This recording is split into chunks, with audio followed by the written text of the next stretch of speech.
முதல் வார்த்தை மன்னிப்பு. மன்னிப்பு பெற்றவனுடைய வாழ்க்கையிலே தேவனாகிய கர்த்தர் ரட்சிப்பை கொடுக்கின்றார். ரட்சிக்கப்பட்ட நாம் அடுத்தது நமக்கு அவர் பொறுப்பையும் பராமரிப்பையும் அவர் கொடுத்திருக்கின்றார். வாசிக்கலாம். யோவான் 19வது அதிகாரம் 26, 27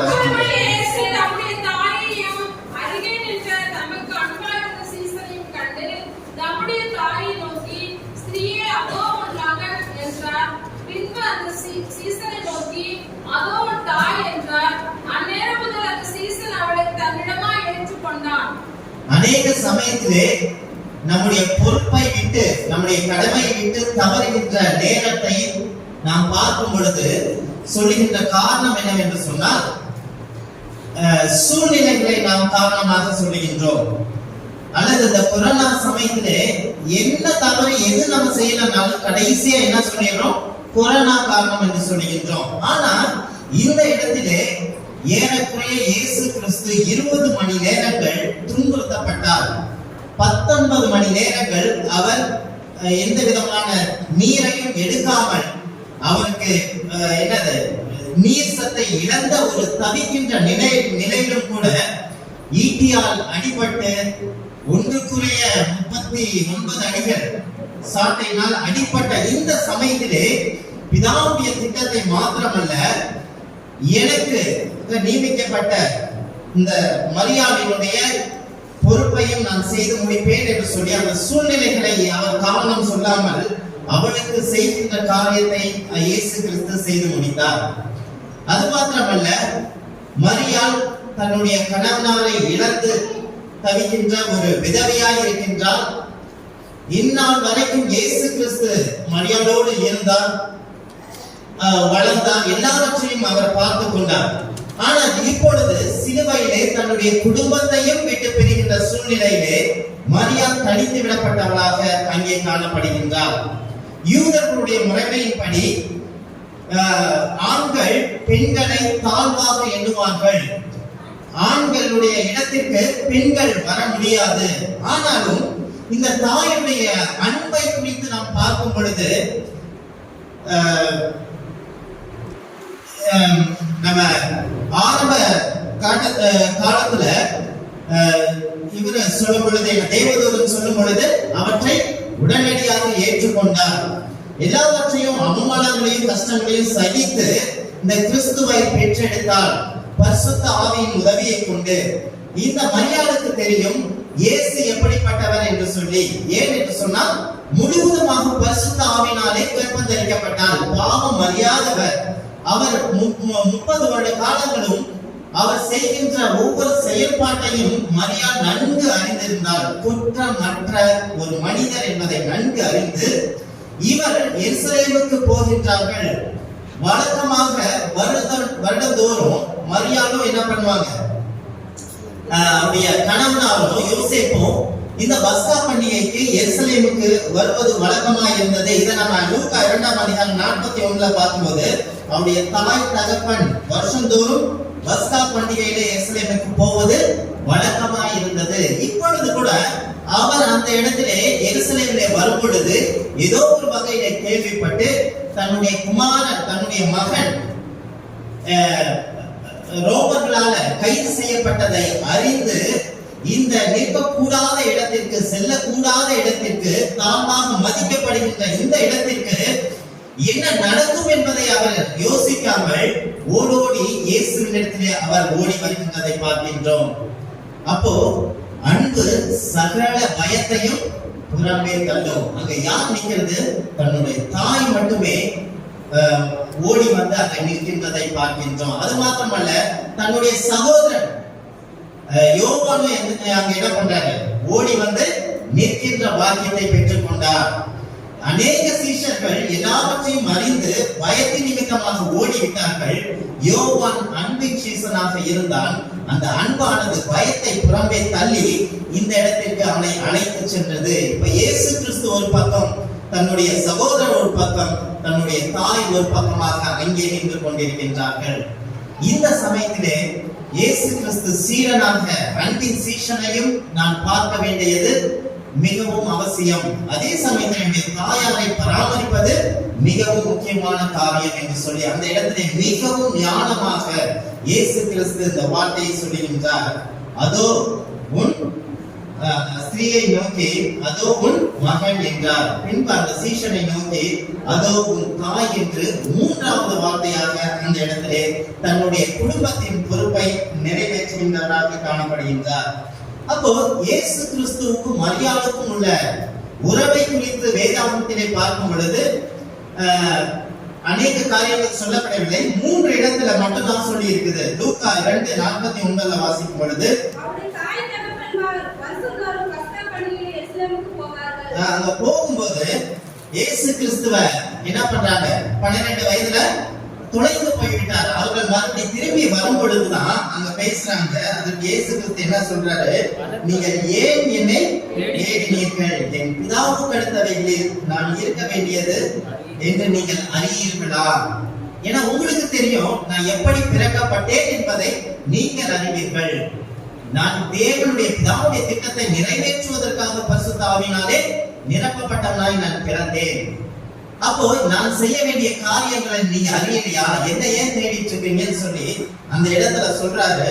ஆனா சொன்ன இயேசு கிறிஸ்து தன்னுடைய குடும்பத்திற்கு செய்ய வேண்டிய காரியத்தை என்ன பண்றாரு? உடனே 51வது வசனத்துல நினைக்கிறேன் அதே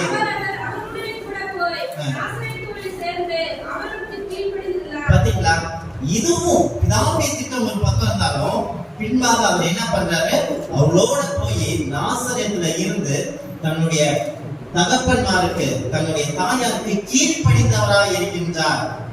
எனவே இது மிகவும் முக்கியமான ஒரு இயேசு கிறிஸ்துவினுடைய குணாதிசயமா இருக்கின்றது. அப்போ இந்த 2வது இந்த ஸ்திரீயை பார்த்து சொல்லும்போது யோவான் இங்க எழுதுறாரு. யோவான் 2:4 ஸ்திரீயே அந்த கல்யாணத்துக்கு அழைக்கப்படும் பொழுது ராட்சரசம் குறைவுபட்டு விட்டது. ஸ்திரீயானவர் தன்னுடைய தாய் இயேசு கிறிஸ்துவிடத்துல போய் சொல்லுங்கன்னு சொல்ற வேலைக்காரரை பார்த்து, ஏன்னா அந்த தாய்க்கு தெரியும் இவர் யார் என்பதை தெரிந்தது அப்படின்னா சொல்லுங்கன்னு சொன்ன உடனே எனக்கும் உனக்கும் என்ன, இன்னும் என்னுடைய வேலை வரவில்லை என்று சொல்லி அவருடைய திட்டத்தை செய்கின்றார். அதே போல தன்னுடைய தாயின் மூலமாக அறிவிக்கப்பட்டதை கேட்டு அந்த இடத்திலே ஒரு அற்புதத்தையும் செய்து முடித்தார். அப்போ 2யும் அவர் சரியாக செய்து கொண்டிருக்கின்றவராய் இருந்தார். 3வது அவர் சொல்லுகின்ற வார்த்தை இந்த யோவான் 13:24 தாயை பார்த்து சொல்லுகின்றது, அதோ உன் மகன். இனி நான் உனக்கு மகன் அல்ல, உனக்காகவும் நான் மறிக்க வேண்டியது என்னுடைய கடமையா இருக்கின்றது. உலகத்தின் பாவத்தை எல்லாவற்றையும் சுமந்து தீர்க்கின்ற நேரம் வந்துவிட்டது. எனவே என்னுடைய பிதாவுடைய திட்டத்தை நான் நிறைவேற்றுவதற்கு நான் கடந்து செல்கின்றேன். அதோ உன் மகன் என்று சொல்லி இருவருக்குமே அவனுக்கு தாயாகவும் இவனுக்கு மகனாகவும் இருப்பதற்காக அந்த இடத்திலே மிகவும் முக்கியமாக சூழ்நிலைகள் அந்த பொறுப்பை எந்த விதத்திலையும் அகற்றவில்லை. அவருடைய பராமரிப்பு சூழ்நிலைகள் எந்த விதத்திலையும் மாற்றி அமைக்கவில்லை. சரியாக அவர் செய்து முடிக்கின்றவராய் காணப்பட்டார். இப்போ இந்த இயேசு கிறிஸ்து எப்படிப்பட்டவராக திகழ்ந்தார் என்று சொல்லும் பொழுது ஏசாயா 52:13 அவர் மிகவும் ஞானமுள்ளவராய் இருப்பார் என்று, இதோ என் தாசன் ஞானமாய் நடப்பார் என்ற வார்த்தையானது இங்கே நிறைவேறப்பட்டது. இருவருக்கும் தேவையான உறவை அங்கே ஏற்படுத்தி கொடுத்தார். மிகவும் ஞானமாக இவர் எப்படிப்பட்டவர்? ஞானமுடையவர், தன்னுடைய தாயை பராமரிக்கிறவர், உலகத்தையும் படைத்தவராய் இருந்தாலும் எல்லாம் அறிந்தவராய் இருந்தாலும் தேவனுடைய பிதாவுடைய குமாரனாய் இருந்தாலும் தன்னுடைய பொறுப்பிலே அவர் சரியாக செய்வதை, குடும்பத்திற்கு செய்ய வேண்டிய கடமையை அவர் செய்து முடிக்கிறவர். மிகவும் ஞானமுள்ளவர். 2வது அவர் எப்படிப்பட்டவன் சொன்னால் தீர்க்க தரிசனங்களை நிறைவேற்றுகின்ற பிள்ளையாய் இருந்தார். இதை லூக்கா 2:35 வசனத்துல உன் ஆத்மாவையும் ஒரு பட்டயம் உருவி போடும் என்ற வார்த்தையானது இங்கே நிறைவேறப்பட்டது. யாருடைய ஆத்மா, மரியாளுடைய ஆத்மாவானது பட்டயத்தினால் உருவி போட்டது. அங்கே அவள் வியாகுலப்பட்டு கதறி அழுகின்றதை பார்க்கின்றோம். தன்னுடைய மகனை சுமந்து பெற்ற அந்த பாசத்தை அந்த இடத்திலே பார்க்கின்றோம். அந்த பாசத்திற்கு அடையாளமாக அடுத்த தலைமுறையை கொடுப்பதற்காக தன்னுடைய மகனை அந்த இடத்திலே ஒப்படைக்கின்றதை பார்க்கின்றோம். மூன்றாவது, அவர் பெற்றோரை கனம் பண்ணுகின்ற பிள்ளையாகவும் காணப்பட்டார். லூக்கா 2:51 வாசிக்கும் பொழுது, நாசரேத்துல இருந்து வந்து அவர் கீழ்ப்படிந்தவராய் காணப்படுகின்றார். அது மாத்திரமல்ல, உன் தகப்பனையும் உன் தாயையும் கனம் பண்ணுவாயாக என்ற வார்த்தைக்கு இணங்க அவர் அந்த கடைசி நேரத்திலே அதை செய்து முடித்தார். தன்னுடைய குடும்பத்தின் பொறுப்பை செய்து முடித்தார். எபேசியர் 6:2 உனக்கு நன்மை உண்டாயிருக்கவும் பூமியிலே உன்னுடைய வாழ்நாள் நீடித்திருப்பதற்காகவும் உன்னுடைய தகப்பனையும் தாயையும் கனம் பண்ணுவாயாக என்று சொன்ன வேத வசனத்தையும் அவர் நிறைவேற்றினார்.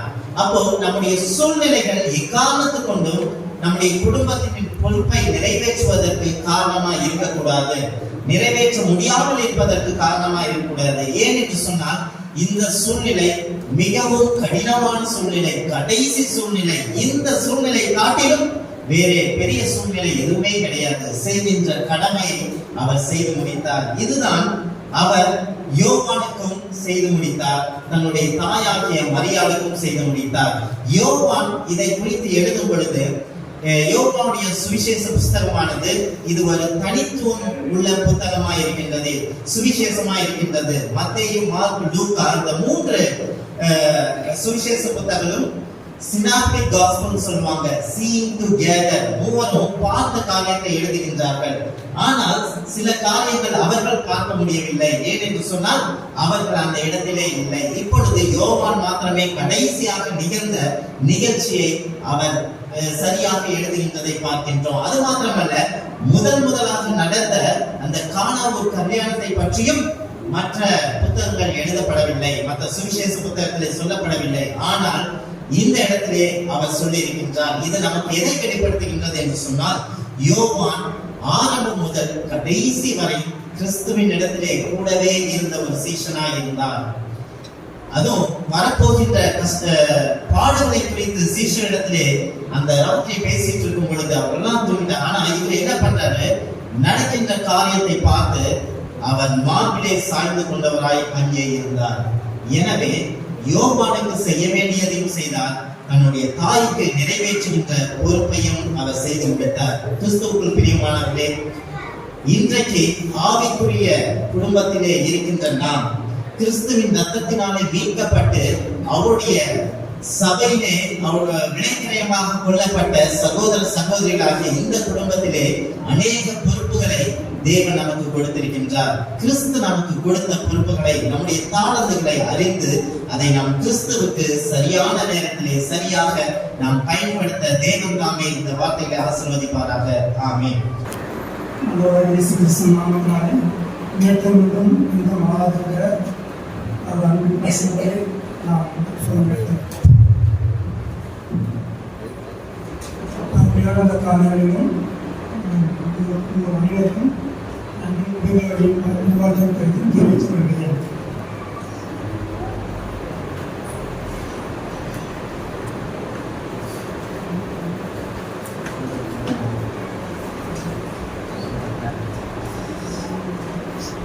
இரவாகிய தேவனின் ஆதி தீர்மானத்தின்படி உலகத்தின் பாவங்களை சுமத்திருக்கிற தேவ ஆட்டுக்குட்டியாக ஜகல ஜனங்களும் பாவ நிவாரணப்படியாக கல்வாரி மலையில் சிலுவையில் தொங்கினார் இயேசு கிறிஸ்து.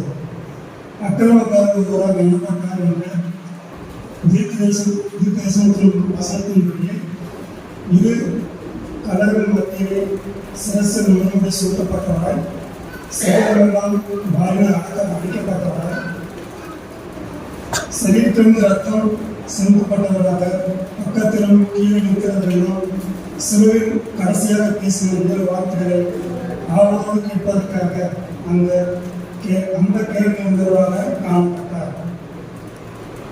இந்த 7 வார்த்தைகளில் நாம் முதல் 3 வார்த்தைகளையும் நாம் தியானிக்க கேட்டோம். முதல் வார்த்தையிலே பிதாவே அவர்களுக்கு மன்னியும் என்றும் இயேசு கிறிஸ்து சொல்லப்படுகிறாரே, அவர் மனுஷனுடைய தப்பிதங்களை நீங்கள் மன்னியாதிருந்தால் உங்களுடைய தப்பிதங்கள் உங்கள் பரமபிதா எவ்வாறு மன்னிப்பார் என்று அந்த வசனத்தில் இந்த வார்த்தைகள் மூலமாக நாம் அறிந்து கொள்ள முடியும். அதே போல் 7வது வார்த்தையிலே நீ என்னுடன் இன்றைக்கு என்னுடன் கூட பரதேசில் இருந்தாய் என்று ஆண்டவர் இயேசு கிறிஸ்து சொன்ன வார்த்தையின்படியாக அவர் அறிவிலிருந்து தங்களுக்கு ஒரு ரட்சிப்பை உண்டாக்கியது என்று நாம் அறிந்து கொள்ள முடியும். மூன்றாவது வார்த்தையாக ஒரு மகனின் பராமரிப்பை குறித்து இந்த வார்த்தை முழுமையாக சொல்லப்படுகிறது. இப்பொழுது இந்த நேரத்திலும் கூட எனக்கு கொடுக்கப்பட்ட அந்த வார்த்தையின்படியே நாம் எடுத்துக்கொள்வோம். சங்கீதம் 22ஆம் அதிகாரம் 1ஆம் அதிகாரம்.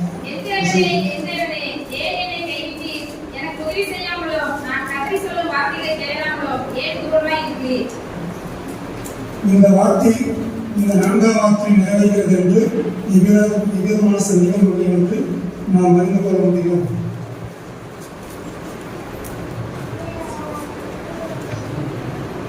சிறுவில் சொல்லப்பட்ட 4ஆவது வார்த்தை ஏழி நாமசமக்கணி என் தேவனை ஏழனை கைவிட்டேன் என்று மத்தேயு 27ஆம் அதிகாரம் 45-46 வாசிக்கிறோம். 6 மணி நேரம் முதல் 9 மணி நேரம் வரைக்கும் பூமி எங்கும் அந்தகாரம் உண்டாயிற்று. 9 மணி நேரத்தில் இயேசு ஏலி ஏலி லாமா சபக்தானி என்று மீண்டும் சத்தமிட்டு கூப்பிட்டார். அதற்கு என் தேவனே ஏலி என்னை கைவிட்டீர் என்று அர்த்தமாம். சிலுவையில் கர்த்தராகிய இயேசு கிறிஸ்து முதல் 3 வார்த்தைகளும் மன்னிப்பும் ரட்சிப்பும் பராமரிப்பும் நம்மை ஆச்சரியத்திற்கு உள்ளாக்கவில்லை என்று நமக்கு போதிக்கிறது. சிலுவையில் 4வது மனிதப்பாக இருக்கிறது. இந்த 4ஆம் வார்த்தை நம்மை ஆச்சரியத்திற்குள்ளாக ஆக்குகிறது என்று நாம் அறிந்து கொள்ள முடியும். இயேசு கிறிஸ்து இந்த வார்த்தையை ஏன் இப்படி கூறினார், எதற்காக கூறினார் என்று வார்த்தையின் அர்த்தங்கள் என்ன என்று அந்த காரியங்கள் மூலமாக நாம் நிறைவு செய்வோம். இயேசு ஏன் இப்படி கூறினார், ஏழை என்று நாம சமத்தானி என்ற இந்த அரவணைக்கு வார்த்தை நெகேமியா 13ஆம் அதிகாரம் 23 வாசிக்க முடியும்.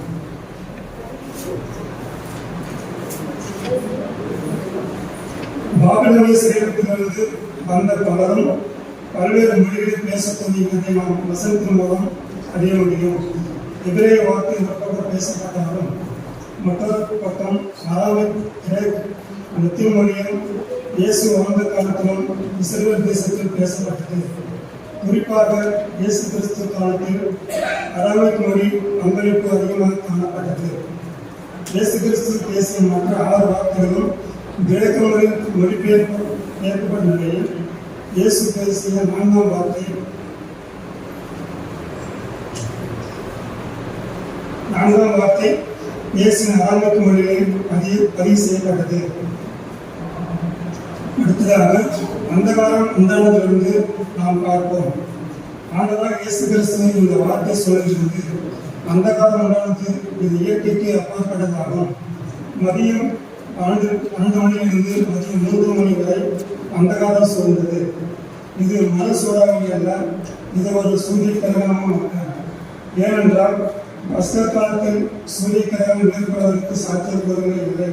இது இயற்கைக்கு மாறாக ஒன்றாக அனுப்பப்பட்ட ஒன்றாகும். உலகம் முழுவதும் மூடிக்கொண்ட இந்த அந்தகாரத்திற்கு காரணம் என்ன? ஏசாயா 53ஆம் அதிகாரம் 10ஆம் வசனத்தை வாசிப்போம். அவரை பாவங்களுக்கு உட்படுத்தினார். அவருடைய ஆத்துமா தன்னை குற்ற நிவாரண பலியாக ஒப்புக் கொடுக்கும் போது அவர் தனது சந்ததியை கண்டே நீடித்த நாளாக இருப்பார். கர்த்தருக்கு சித்தமானது அவர் கையினால் வைக்கும். இரண்டாம் வசனத்தையும் வாசிப்போம். நம்முடைய நீதிகளை நிமித்தம் அவர் காயப்பட்டு நம்முடைய அக்கிரமத்தை நிமித்தம் அவர் நொறுக்கப்பட்டார். நமக்கு சமாதானத்தை உண்டு பண்ண மாத்திரை அவர் வந்தது. அவருடைய தழும்புகளால் குணமாகிறோம்.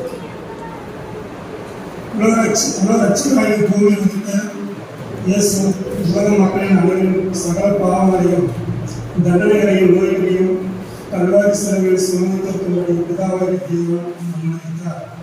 இதிலே நாம் 2 கொரிந்தியர் 5ஆம் அதிகாரம் 21ஆம் வசனத்தை வாசிக்கிறோம்.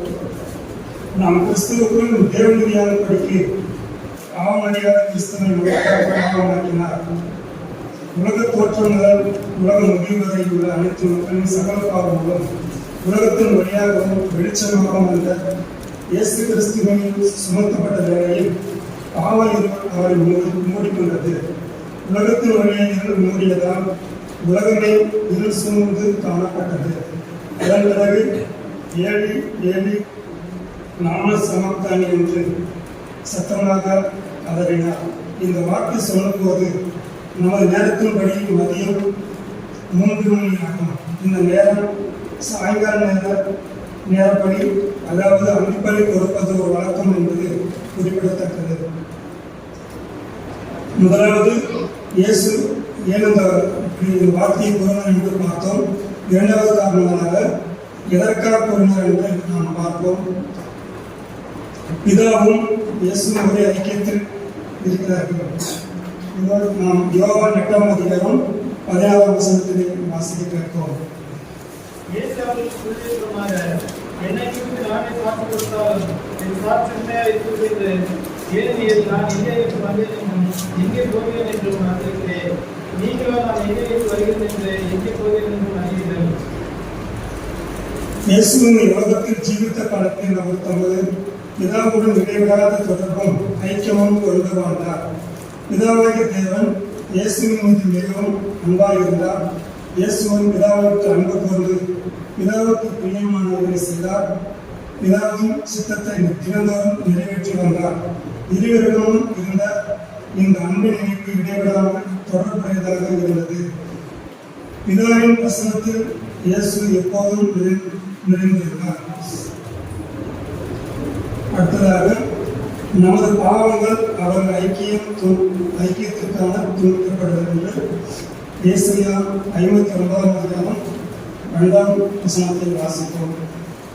உங்கள் அக்கிரமங்களே உங்களுக்கு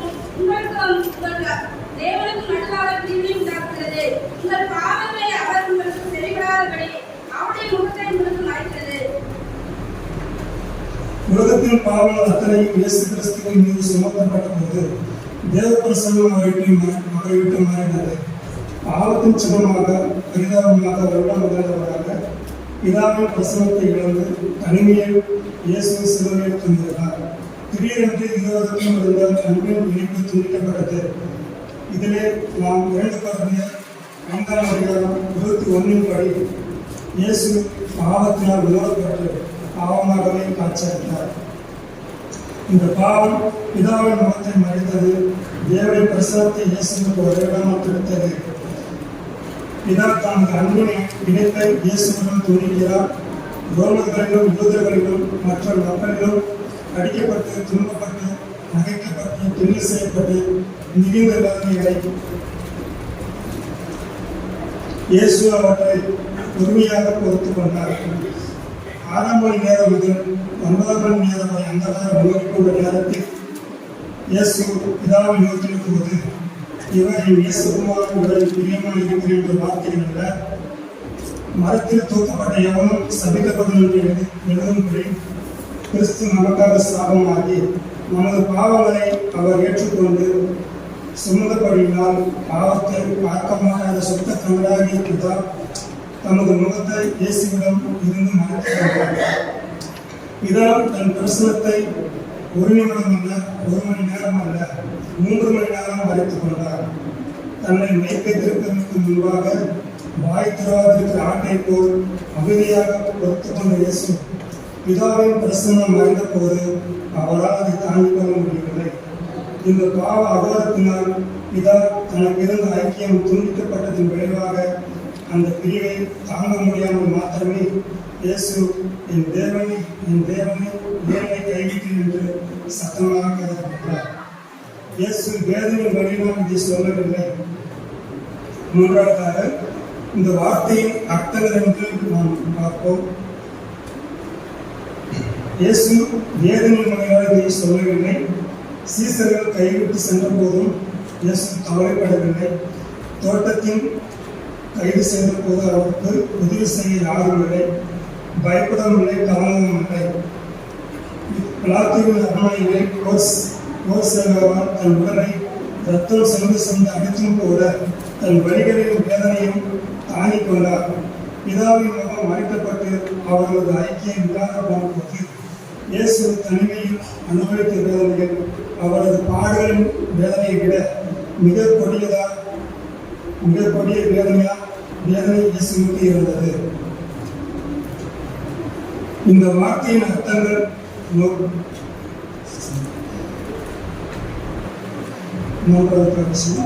என் தேவனை ஏனை கைவிட்டு என்று இந்த வார்த்தையை கூறியிலிருந்து நாம் கற்றுக்கொள்ளும் பாடம் என்னவென்று பார்ப்போம். ஒரு உறவை வளர்த்தெடுக்க ஒரு தாயும் வீட்டிலிருந்து பிறந்த தொப்புள் கொடி என்பது எப்படி வெட்டப்படுகின்றதோ அந்த நினைவோடு இந்த நாள வார்த்தையை நாம் ஒப்பிட வேண்டும். தொப்புள் கொடி வெட்டும் போது தாயும் சேயும் பிரிகின்றன. இந்த பிரிவு இருந்தால்தான் இந்த உறவு வரும். தாயும் சேயும் தொப்புள் கொடி வெட்டி பிரிவது பிரிவா அல்லது உறவா? இது பிரிவு என்பதால் உறவு என்ற நிலை போய்விடும். உறவு என்று சொல்லுவோமானால் பிரிவு என்ற நிலை போய்விடும். இந்த நிலை நாம் புரிந்து கொண்டால்தான் இயேசு சொன்ன இந்த 4வது வார்த்தை நாம் புரிந்து கொள்ள முடியும். குழந்தை தாயிடமிருந்து வெளிவந்தவுடன் தொப்புள் கொடி வெட்டப்பட்டால்தான் தாயும் சேயும் உயிருடன் வாழ முடியும். அப்போது புதிய உறவும் புதிய தலைமுறையும் இருக்கும். நாம் தேவனுக்குள் நிலைநாட்டம் வேண்டும் என்று என்பதற்காக இந்த வார்த்தையை கூறுகிறார். இந்த தற்காலிக பிரிவு ரோமர் 5ஆம் அதிகாரம் 1-2 வசனத்தை வாசிக்கிறோம். நம்முடைய கர்த்தராகிய இயேசு கிறிஸ்து மூலமாய் தேவனுக்கு சமாதானம் பெற்றிருக்கிறோம்.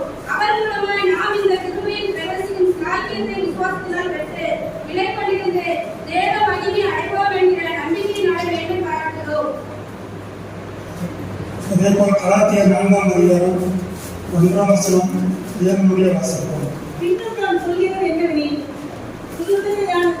சுதந்திரமாயானவன் எல்லாவற்றிற்கும் எஜமானாய் இருந்தும் அவன் சிறுபிள்ளையாய் இருக்கும் காலம் வரைக்கும் அவனுக்கும் அடிமையானவனுக்கும் வித்தியாசம் இல்லை.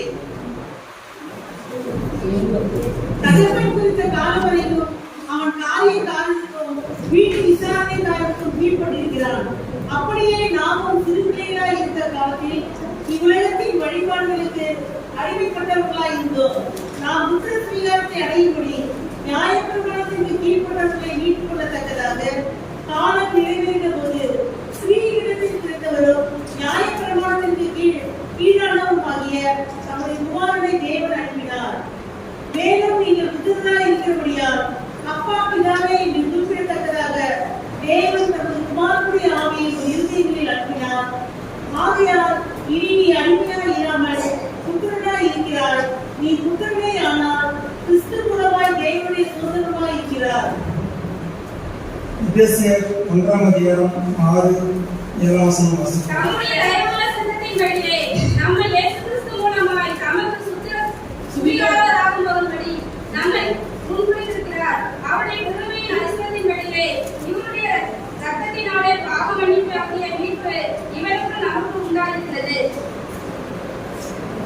அதேபோல் எபேசியர் 2ஆம் அதிகாரம் 14ஆம் வசனம் 18ஆம் வசனம் வாசிப்போம். சபையை சிலுவையினால் கொன்று அதனாலே இருதிருக்காரையும் ஒரே சரீரமாக தேவனுக்கு உருவாக்கினார். அண்ணாலும் அவர் தந்து தூரமாய் இருந்த உங்களுக்கும் சமீபமாய் இருந்த அவர்களுக்கும் சமாதானத்தை சுவிசேஷமாக அறிவித்தார். அந்தபடியே நாம் இருதிருக்காரும் ஒரே ஆவியினாலே பிதாவிடத்தில் சேரும் சாக்கியத்தை அவர் மூலமாய் பெற்றிருக்கிறோம். இந்த வசனத்தின்படி நம்மை ஒரு புதிய உறவுக்குள்ளாக கொண்டு செல்வதற்கான இயேசுவின் கதவுகளாக இருக்கிறது. இந்த வார்த்தையின் அர்த்தம் நோக்கம் நாம் பாவத்திற்கு இடமளிக்கும் போது தேவனுடைய முகம் நமக்கு மறைக்கிறது, நன்மைகளும் தடைப்படுகிறது.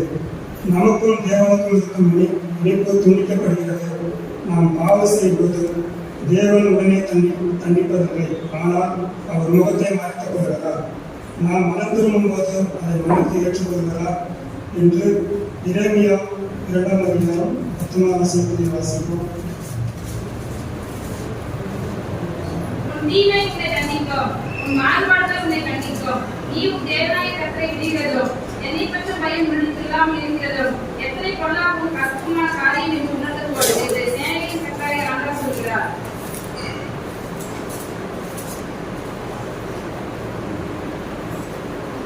தேவனுடைய அன்புக்கு நேராக திரும்பவும் தேவனிடம் புதுப்பித்துக் கொள்வோம். அவர் இன்றும் என்றும் நம்மை நேசிக்கிறார். நமது இருள் வெளிச்சமாகவும் அவர் அன்பிலும் ஐக்கியத்தில் நிலைத்திருப்போம். பிரச்சனைகள் நம்மை விட்டு அகன்று போகும். நன்மை உண்டாகும்.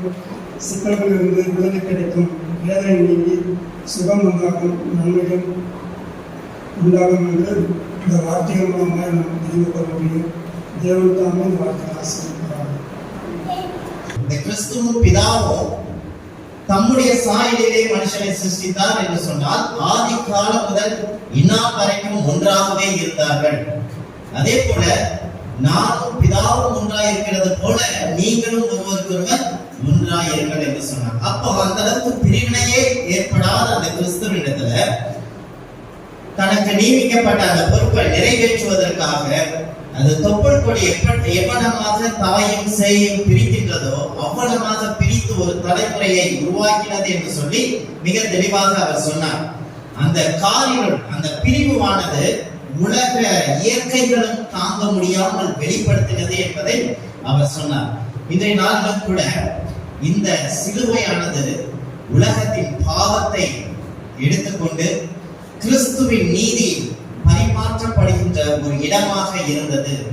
அந்த இடத்திலே கிறிஸ்துவிடத்திலே பாவம் சூழ்ந்தபடியினாலே பிதாவானவர் கிறிஸ்துவை கைவிட்டார். அப்போ பிதா எப்படிப்பட்ட ஒரு பரிசுத்தம் உள்ளவர் என்பதை நாம் அறிந்து கொள்ள வேண்டும். அந்த கிறிஸ்துவின் சாயலை தரித்து புறஜாதியாய் இருக்கின்ற நாமும் சமீபமாய் இருக்கின்ற யூதர்களையும் ஒரே ஆவியினாலே பிதாவோடு ஒப்புரவாக்கினார் என்பதை குறித்து அவர் தெளிவாக இன்று நாளிலே நமக்கு கொடுத்தார். இப்பொழுது கூட நம்முடைய பாடல் புத்தகத்திலே ஆண்டவர் இயேசு கிறிஸ்துவின் நாமத்தினாலே உங்கள் அனைவருக்கும் என்னுடைய புனிதவெளியினுடைய வாழ்த்துதலையும் வணக்கத்தையும் உறுத்தாக்கிக் கொள்கிறேன். எனக்கு கொடுக்கப்பட்ட வார்த்தை என்னவென்றால், யானை வரும் பின்னே மணி ஓசை வரும் முன்னே. புரிஞ்சுதா? புரிஞ்சிருக்காரு. ஐயா வரத்துக்கு முன்னாடியே சார்லஸ் அவர்கள் கொண்டு வந்து தண்ணீரை வைத்து விட்டார். ஏனோக்கு எப்பவுமே பேசுறது வரும்போது வட்டை கொண்டுவார். இதற்கெல்லாம் காரணம் அதை பற்றி தான் பேச போகிறோம். அதாவது தேவனானவர் ஆவிக்குரிய நிலையில் இருக்கும் பொழுது கானான் தேசத்திலே பஸ்கா பண்டிகையின் போது தண்ணீர் உள்ள ஜாடிகளை எல்லாம் திராட்சை ரசமாக மாற்றினான் என்று பார்க்கிறோம். அதே போன்றே சமாரிய பெண்ணை நோக்கி, நீ என்னை யார் என்று தெரிந்து கொண்டால் நான் உனக்கு ஜீவ தண்ணீர் கொடுப்பேன் என்று சொன்ன தேவன், அப்படிப்பட்ட தேவன் தண்ணீர் மேலே நடந்தால் தண்ணீரை அடக்கிய தேவன். இவைகளெல்லாம் ஆவிக்குரிய நிலையில் இருக்கும்போது நிகழ்வுகளாக இருந்த போதிலும் சரீர பிரகாரமாக நம்ம வினோத் சொன்ன மாதிரி 18 மணி நேரம் இலவச கருத்து முரண்பாடு ஏற்பட்டது. டாக்டர் வந்து 20 மணி நேரம் தான் என்ன, நானும் சும்மா ரெஃபர் பண்ணேன். 18 மணி நேரம், அது உண்மை என்னன்னு தெரியல. 18 மணி நேரம் அவர்கள் சிலுவையை சுமந்து பாடுபட்டார் என்றும், அவ்வாறு பாடுபட்டுக் கொண்டிருக்க அந்த வேளையிலே அடியினால் மிதியினால் சவுக்கினால் அடிபட்டு அவர் உடம்பிலே இருந்து 6 லிட்டர் தண்ணீர் 6 லிட்டர் ரத்தம் வெளியேறப்பட்டது என்றும் நாம் பார்க்கிறோம். அந்த 6 லிட்டர் தண்ணீர் இன்றைய காலத்தில் எத்தனை யூனிட் என்பது யூனிட் என்பதை பிறகு நீங்கள் ஏனோக்கை வைத்து நீங்கள் தீர்மானித்துக் எத்தனை யூனிட் ரத்தம் வெளியேறப்பட்டது என்று. அப்படி இருந்தும் அவர் தானாக வரவில்லை. நம்ம வினோத் சொன்ன 150 கிலோ கொண்ட அந்த சிலுவையை சுமந்து கொண்டு 18 மணி நேரம் தவித்து பெரும் பாடுகளை பெற்றுக் கொண்டிருந்தார். அந்த பாடுகள் நிறைவு பெறுகின்ற வேளையிலே அப்படிப்பட்ட அந்த மகானுடைய உடலிலே இருந்து உயிர் வெளியேறுகின்ற வேளையிலே தான் இயேசு கிறிஸ்து நமக்கு அவரை ஆண்டவரை நோக்கி சொல்லுகிறார். அதுதான் யோவான் எழுதிய சுவிசேஷம் 19ஆம் அதிகாரம் வசனம் 28 நமக்கு உணர்த்துகிறது. அதன் பின்பு எல்லாம் முடிந்தது என்று இயேசு அறிந்து வேதவாக்கியம் நிறைவேறத்தக்கதாக தாகமாய் இருக்கிறேன் என்றார். இந்த தாகமாய் இருக்கிறேன் என்பது ஏற்கனவே சொல்லுகிறேன், ஆத்ம பிரகாரமா இருக்கும், சரீர பிரகாரமா இருக்கும். இந்த தாகமா இருக்கிறது ஒரு தாகம், இது ஒரு லட்சியம். அவன் ஒரு லட்சியத்தோடு தான் உலகத்துக்கு வந்தார். இது ஒரு லட்சியம், ஒரு ஆசை, ஒரு வேட்டை. சுதந்திர வேட்டை என்று சுதந்திர தாகம், சுதந்திர வேட்டை. இப்படிப்பட்ட ஒரு தாகத்தோடு தான் அவர்கள் வந்தார். இந்த தாகத்தை குறித்து நம்மளுடைய வேதாகமத்திலே யோவான் எழுதிய சுவிசேஷத்தில் மட்டும்தான் பிரசன்ட், அதாவது ஃபர்ஸ்ட் பர்சன் சொன்னாங்க தாகமா இருக்கிறேன் அப்படின்ட்டு யோவான் எழுதிய சுவிசேஷத்தில் மட்டும்தான் நாம் காண்கிறோம். மற்றதை நீங்க எங்க பார்த்துருப்பீங்கன்னா இருந்தார், இருந்திருப்பார் அப்படின்னு தான் இருக்கோம். தாகமா இருக்கிறேன் என்ற வார்த்தை இந்த யோவான் எழுதிய சுவிசேஷத்தில் மட்டும்தான் நாம் காண்கிறோம். காரணம், நம்ம டாக்டர் சொல்லும்போது சொல்லியிருக்காரு இல்லைங்களா, அவர் சிலுவையினுடைய பாடுகளை அனுபவிக்கும் பொழுது அருகிலே இருந்தவர் யோவான் என்று. ஏனால் அவர் லைவாக அதை அனுபவித்துக் கொண்டிருக்கிறார், அதை நேரடியாக அவர் பார்த்துக் கொண்டிருக்கிறார். அதனால்தான் அவர் பார்த்ததை அவர் அனுபவித்து அதனுடைய முக்கியத்துவம் கருதி அதனை சுவிசேஷத்திற்கு குறிப்பிட்டுள்ளார் என்று நாம் இங்கே இருக்கிறோம். இப்போ இந்த தாகமா இருக்கிற என்ற வார்த்தையை சொல்லிட்டாரு. அதை அவர் யாரை நோக்கி சொல்றாருன்னா தேவனை நோக்கி சொல்றார். அதிலே சில சர்ச்சைகளை ஏற்படுத்தியிருக்கிறது நம்முடைய மனித உலகத்திலே. என்ன சர்ச்சை? அவர் வேதாகமத்திலே குறிப்பிடப்பட்டுள்ள தாகமாய் இருக்கிறேன் என்ற வார்த்தையை நிறைவேற்றும் பெறுவதற்காகத்தான் அவர் தாகமாய் இருக்கிறேன் என்று சொன்னார் அப்படின்ற ஒரு சர்ச்சையை உண்டு பண்ணுகிறார்கள். அது அவராக உண்மையான காரியம் அல்ல என்று நாம் தெளிவுபட வைக்க வேண்டும். ஏனென்றால் தாகமாய் இருப்பதை வெளிப்படுத்துவதையும் அப்பொழுது தாகமாய் இருப்பதற்கு ஆடி கொடுக்க போவதையும் அவர் அதை குடிக்க போவதையும் தேவன் முன்கூட்டியே அறிந்து தீர்க்கதரிசிகளின் மூலம் முன்கூட்டியே எழுதி வைத்தார் என்பதுதான் உண்மையான யதார்த்தமான ஒரு காரியமாகும். இது எவ்வாறு நிரூபணமாகிறது? சரி, எவ்வாறு நிரூபணமாகிறது என்றால், இப்பொழுது அந்த நாளிலே, சிலுவையில் அறையப்பட்ட நாளிலே சீசன் இயேசுவுக்கு என்ன ஏற்பட்டது? தாகம் ஏற்பட்டது. தாகம் ஏற்பட்டதை நிமித்தம் ஆடிலே தண்ணீர் கொடுக்கப்பட்டது. இந்த நிமித்தம் அவர் முன்னாடியே எழுதப்பட்ட காரியம் என்று இது நிரூபணமாகிறது. இப்போ தாகம் ஆத்ம தாகமாக இருக்கிறது, சரீர பிரகாரமாக தாகம். ஆனால் நமக்கு வந்து சரீர பிரகாரமான தாகத்தை தான் நாம் அனுபவிச்சுட்டு இருக்கிறோம். ஏனென்றால் இந்த தாகத்தை, இந்த வார்த்தையை முடிக்கிறவர்கள் தயவு செய்து யாரும் நீரே அறிய வேண்டாம், தயவு செய்து. ஏன்னா இந்த வார்த்தையுடைய புனித தன்மையை கெட்டு போயிடும். நானும் பார்த்துட்டே இருக்கிறேன், சில பேர் கொண்டு வந்தது எல்லாமே காலி பண்ணிட்டீங்க. இன்னும் எத்தனை பேர் எவ்வளவு வச்சிருக்கீங்க தெரியல.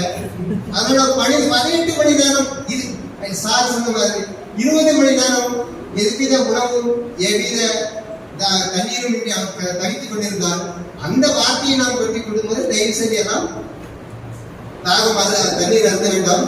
ஐயா சொன்ன மாதிரி யாரும் போந்து போக வேண்டாம். ஏன்னா அவங்க 18 மணி நேரம் சொன்னால் நம்ம 2 மணி நேரம் கூட வரக்கூடாது. இடத்தை விட்டு நகர்றோம், இடத்தை விட்டு அசைகிறோம். இதெல்லாம் நம்முடைய உடலில் ஏற்பட்ட ஒரு சோர்வின் நிமித்தம். அந்த சோர்வின் நிமித்தமாக நீங்க போய் தண்ணீர் குடிச்சிட்டு வருங்க. அதாவது இந்த ஒரு வார்த்தை முடியும் மட்டும் தயவு செய்து யாரும் நீர் அருந்த வேண்டாம். இங்கே நாம் ஆத்மதாகத்தை பற்றி வருகிறோம். இயேசுடைய ஆத்மதாகம் என்ன? அழிந்து போகின்ற மனித குலத்தை மீட்டு அழியாமையை கொண்டு வர வேண்டும். பாவத்தின் பிடியில் சிக்கி சீரழிந்து தேவனுக்கு புறம்பாக ஓடுகிறவனை பிடித்து ரட்சித்து அவனை கரை சேர்க்க வேண்டும் என்பதே ஆத்மதாகம்.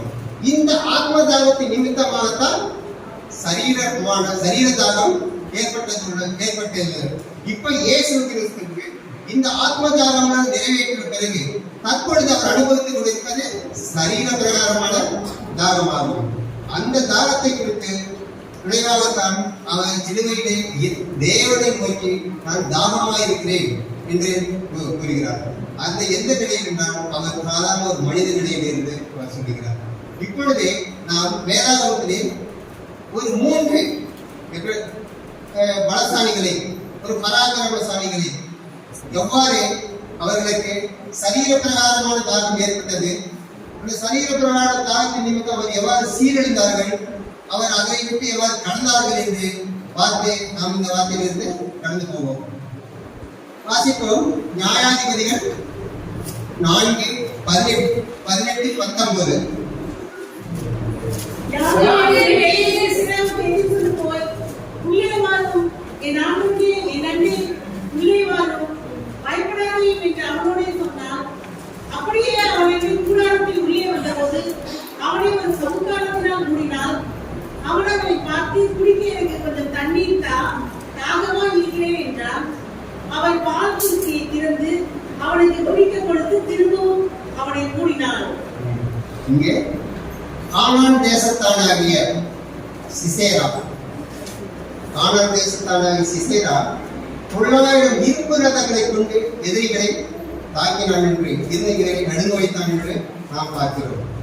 அவ்வாறே அவன் இரும்பு ரதங்களை கொண்டு எதிரிகளை நடுங்க வைத்த பிறகு அவன் ஓடுவதற்கும் ஒளிவதற்கும் உண்டான முகாந்திரம் இல்லாததால் அவன் ஓடிக்கொண்டே இருக்கிறான்.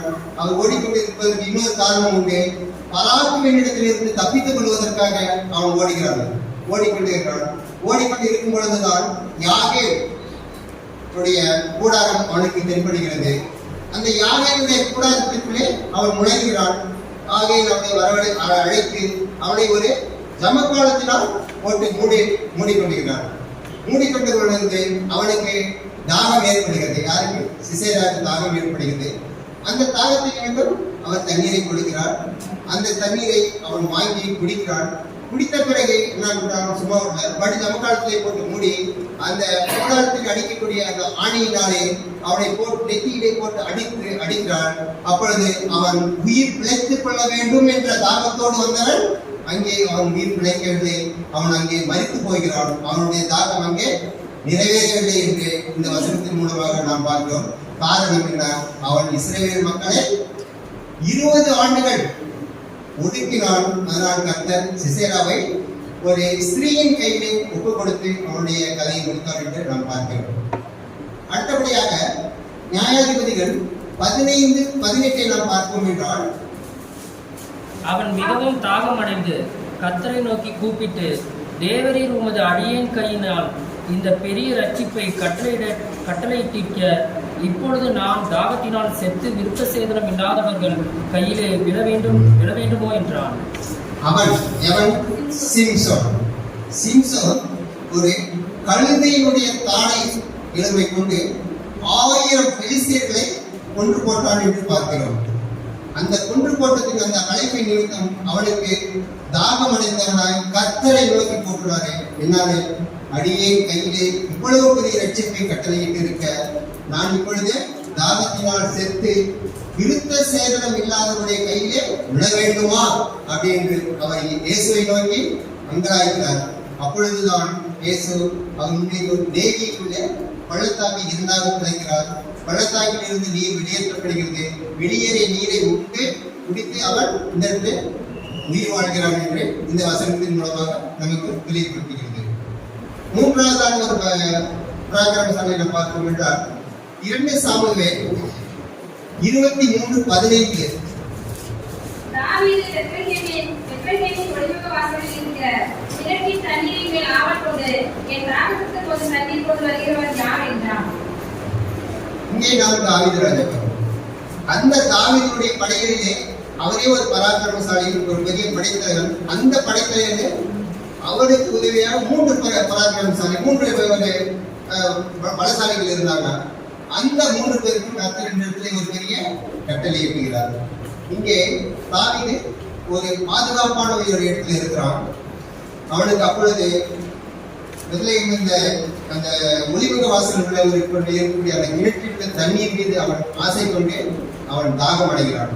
அவன் தாகம் அடைந்தது நிமித்தம் அந்த 3 பேரை அழைத்து, உங்களில் யார் இருக்கு அந்த கிணற்றிலிருந்து தண்ணீர் கொண்டு வருகிறார்கள் என்று கூற, அந்த 3 பேருமே அந்த கிணற்றுக்கு செல்கிறார்கள். துணிச்சலுடன் செல்கிறார்கள். காரணம், அது அண்டைய நாட்டினுடைய பாடலில் இருக்கிறதுனால அவர்கள் நுழைவதற்கு அனுமதி இல்லாமல் இருப்பதால் அவர்கள் பயந்து சென்று அந்த இடத்திலிருந்து தண்ணீர் கொண்டு வருகிறார்கள். தண்ணீர் கொண்டு வந்ததை தாவீது இடத்திலே கொடுக்கிறார்.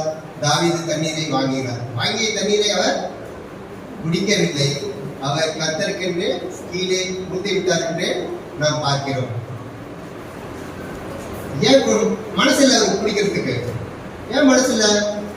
கர்த்தாவே, உம்முடைய உயிரையும், அதாவது அவர்களுடைய உயிரையும், அந்த 3 பேர்களுடைய உயிரையும் பணைய வைத்து அவர்கள் எனக்கு கொண்டு வந்த இந்த தண்ணீரானது அவருடைய சத்தத்துக்கு இணையாக நான் பார்க்கிறேன். அதனால் அவருடைய சத்தத்தை நாம் குடிப்பதற்கு நான் வெகு தூரத்தில் இருப்பதால் நான் இதை குடிப்பதற்கு எனக்கு மனமில்லை என்று அவன் அதற்குள்ளே குடிக்க மறுத்துவிட்டான்.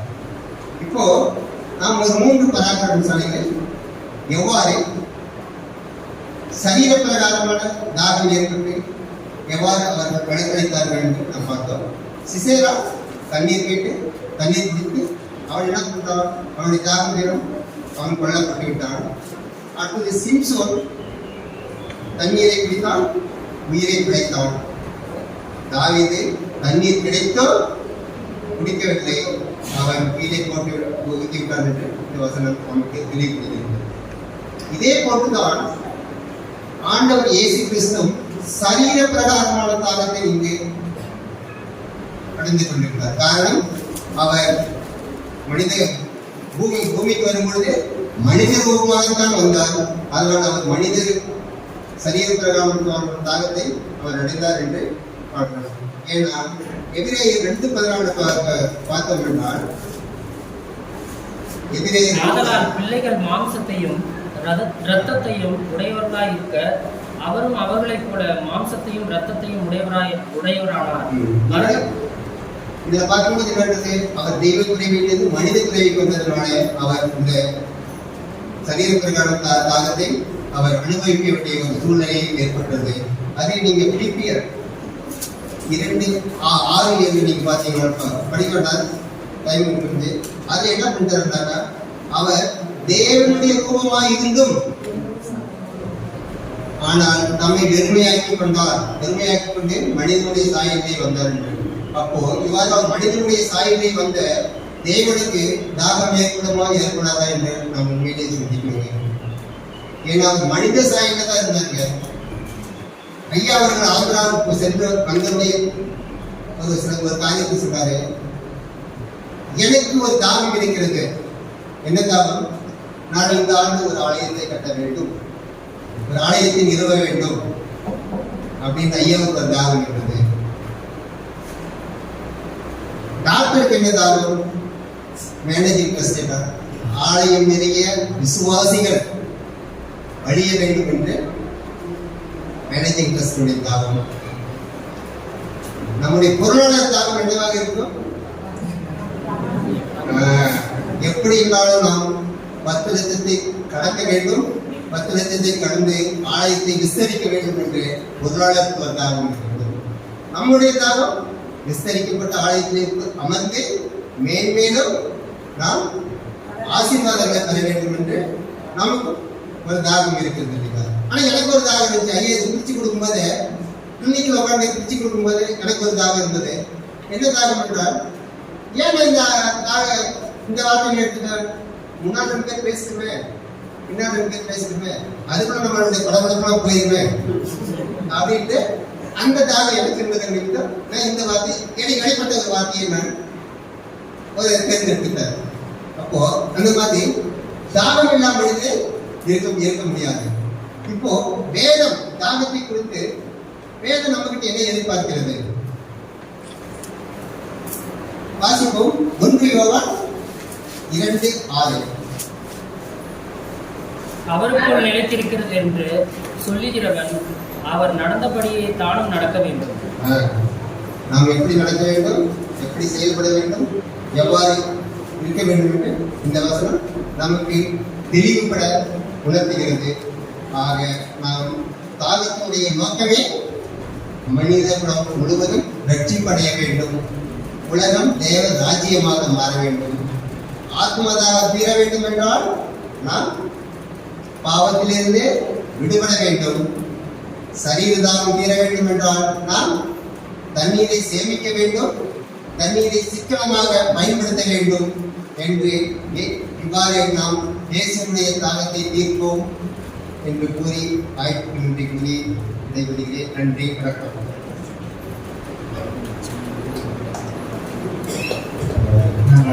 அறிவழகன் ஐயா மிக தெளிவாக கிறிஸ்துவனுடைய தாகம் எப்படிப்பட்டது என்பதையும் வேதாகமத்திலே பல மனிதனுடைய தாகம் எப்படிப்பட்டதா இருந்தது, எப்படி தீர்க்கப்பட்டது என்பதையும் குறித்தார்கள். ஒவ்வொருவருக்கும் பலவிதமான தாகம் உண்டு என்பதையும் குறித்து சொன்னார். இப்பொழுது உங்களுடைய தாகம் என்னவென்பதை நன்றாக புரிந்து கொள்ள முடிகின்றது. அடுத்த வருடத்திலே நிச்சயமாக நம்ம குழுக்கள் சீட் போட்டுக்கலாம், சரிங்களா?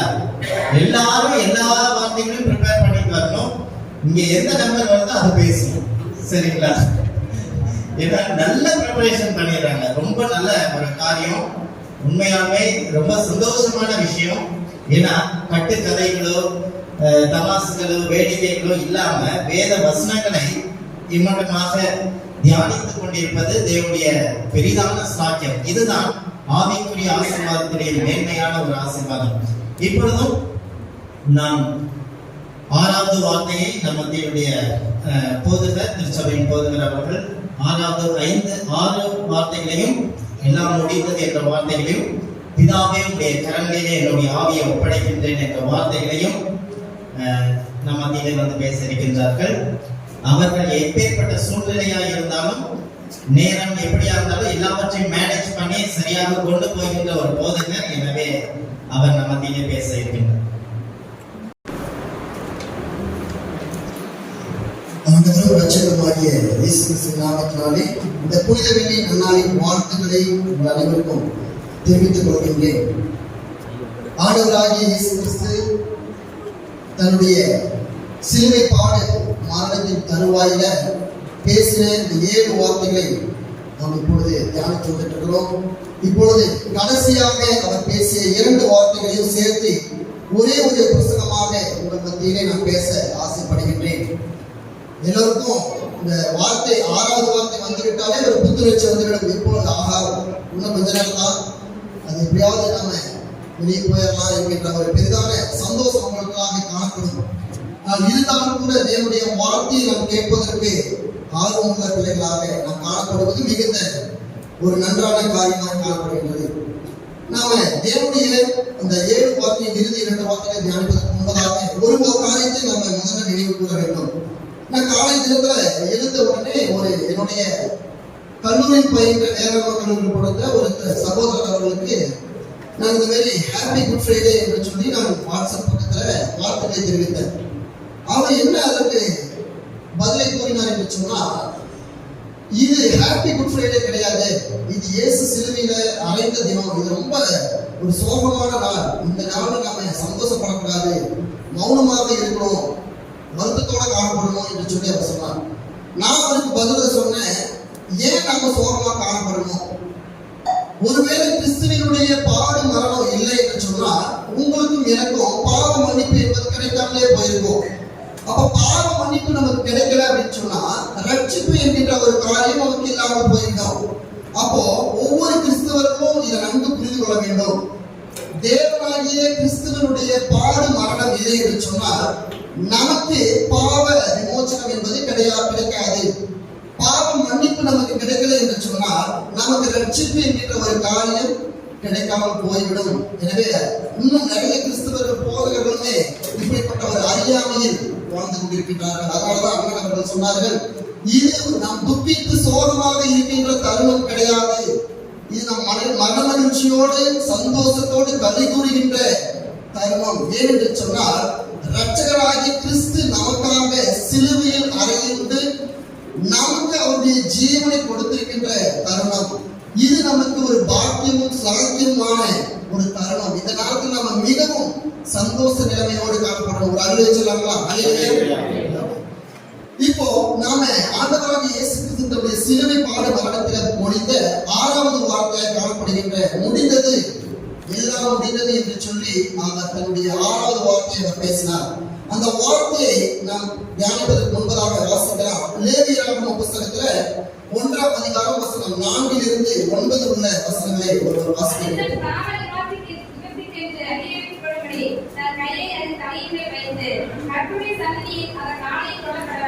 அப்பொழுது ஆரோனின் குமாரராகிய ஆசாரியர்கள் அதை கட்டி எடுத்து அதை ஆசரிப்பு கூடார வாசலில் இருக்கிற பலிபீடத்தின் மேல் சுற்றிலும் தெரிவிக்கிறார்கள். பின்பு அவர் அந்த சர்வாங்க தகவலை தோலுவித்து அதை சந்து சந்தாக குதிக்கிறார்கள். அப்பொழுது ஆசாரியனாகிய ஆரோனின் குமாரர் பலிபீடத்தின் மேல் அக்னியை போட்டு அக்னியின் மேல் கட்டைகளை அடித்து அவன் குமாரராகிய ஆசாரியர்கள் சொந்தங்களின் தலையையும் கொழுப்பையும் பலிபீடத்தில் உள்ள அக்னியில் இருக்கிற கட்டைகளின் மேல் அடுக்கி வைக்கிறார்கள். இப்போ வாசிக்கலாம். யோவான் எழுதின சுவிசேஷம் 19ஆம் அதிகாரம் வசனம் 30 நாம்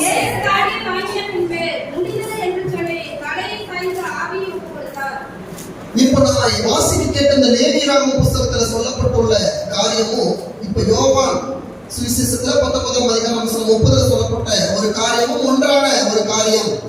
இயேசு கிறிஸ்து இந்த முடிந்தது என்கின்ற வார்த்தையை அவர் அந்த பலிக்கு ஒப்பாக அவர் சொல்கின்றதை பார்க்கிறோம். இயேசு கிறிஸ்துவே தன்னை ஜீவ கிருபாந்திர பலியாக தம்மை அர்ப்பணித்து இந்த பாவமான மனுகுலத்தை மீட்க வேண்டும் என்று சொல்லி மனுகுலத்துக்காக அவர் மனித ரூபம் எடுத்து அவதரித்து அவர் அடிக்கப்பட்டு சிலுவையில் தன்னுடைய ஜீவனை இன்னும் கொஞ்ச நேரத்துல அவர் விடுகின்ற தருவாயில அவர் எல்லாம் முடிந்தது என்று சொல்லுகின்றார். இந்த முடிந்தது என்கின்ற வார்த்தை கிரேக்க பதத்துல டெடிலஸ்டாய் என்று சொல்லுவார்கள். இந்த டெடிலஸ்டாய் என்று எதற்கு சொல்வார்கள் சொன்னா, ஒரு யுத்த வீரன், ஒரு போர் வீரன் தன்னுடைய யுத்த களத்துல சண்டையை முடித்த பின்பு அந்த சண்டையில வெற்றியை பெற்ற பின்பு ஆர்ப்பரித்தோடு ஆர்வத்தோடு அவன் சொல்கின்ற வார்த்தை தான் இந்த டெடிலஸ்டாய் என்கின்ற வார்த்தை. இது எதை ஒப்பிடுகிறது என்று சொன்னால், முடிந்தது, நான் வெற்றியை பெற்றுக்கொண்டேன், நான் ஜெயத்தை பெற்றுக்கொண்டேன் என்று ஆர்ப்பரிக்கின்ற ஒரு வார்த்தை என்பதை நாம் மறந்துவிடக் கூடாது. அப்ப இந்த நேரத்துல ஆண்டவராக இயேசு கிறிஸ்து ஏன் முடிந்தது என்று சொல்றாரு சொன்னா, அவர் எந்த நோக்கத்திற்காக இந்த மனுகுலத்திற்காக வந்தாரோ, இந்த பூமியில் எந்த நோக்கத்திற்காக அவர் அவதரித்தாரோ அந்த நோக்கம் பரிபூர்ணமாக அவரால் செய்யப்பட்டு முடிந்தது. எனவே அவருடைய யுத்தத்துல அவர் ஜெயித்து விட்டார். அவர் அதனாலதான் இங்க ஒரு போர் வீரனை போல மிகுந்த சத்தத்தோடு அவர் ஆர்வத்தோடு அவர் என்ன சொல்கின்றார் என்று சொன்னால், முடிந்தது என்று சொல்லி அவர் சொல்கின்றார். நமக்கு பொதுவாக ஒரு குழப்பம், இந்த முடிந்தது என்கின்ற வார்த்தை நியாயமா பார்த்தீங்கன்னு சொன்னா, லாஜிக்கா பார்த்தீங்கன்னா கடைசியாக தான் வர வேண்டும். ஏன் ஆண்டவராக இயேசு கிறிஸ்து இதை 6வதாக உபயோகிக்கின்றார் என்று சொன்னா, நன்கு நம்ம புரிஞ்சுக்கணும். ஜீவனை கொடுப்பதற்கு முன்பதாகவே இந்த வார்த்தைகள் நிறைவேற வேண்டும் என்பது தீர்க்கதரிசனத்தினுடைய சத்தியமாக இருக்கிறது. எனவே ஜீவனை அவர் கொடுப்பதற்கு முன்பதாகவே அவர் இந்த வார்த்தையை உபயோகிக்க வேண்டும் என்பது அவர் தேவனுடைய வார்த்தையின் வசனத்திற்கு அது அடித்தளமாக அமைகின்றது என்பதை நாம் புரிந்து கொள்ள வேண்டும். அப்போ இந்த முடிந்தது என்கின்ற காரியம் எதை வெளிப்படுத்துகிறது? உண்மையாக கிறிஸ்து எதை முடிந்தது, எதை முடித்துவிட்டு போனார் என்பதை நாம் முதல்ல பார்க்க வேண்டும். அவர் முதல் பார்க்கும் பொழுது அவர் மனித ரூபமாக மனித அவதாரம் எடுத்து வந்த நோக்கம் முழுமையாக அவரால் முடிக்கப்பட்டது. இரண்டாவது, அனைத்து விதமான தீர்க்க தரிசன வசனங்களும் பரிபூர்ணமாக அது நிறைவேறினது. ஒருவேளை கிறிஸ்துவானுடைய பிறப்பின் முதல் இறப்பு வரை சொல்லப்பட்டுள்ள எல்லா தீர்க்க தரிசனங்களும் நிறைவேறாமல் போயிருந்துச்சுன்னா அதுவே கிறிஸ்துவை ஏற்றுக்கொள்வதற்கு மிகப்பெரிய தடையாக இருந்திருக்கும்.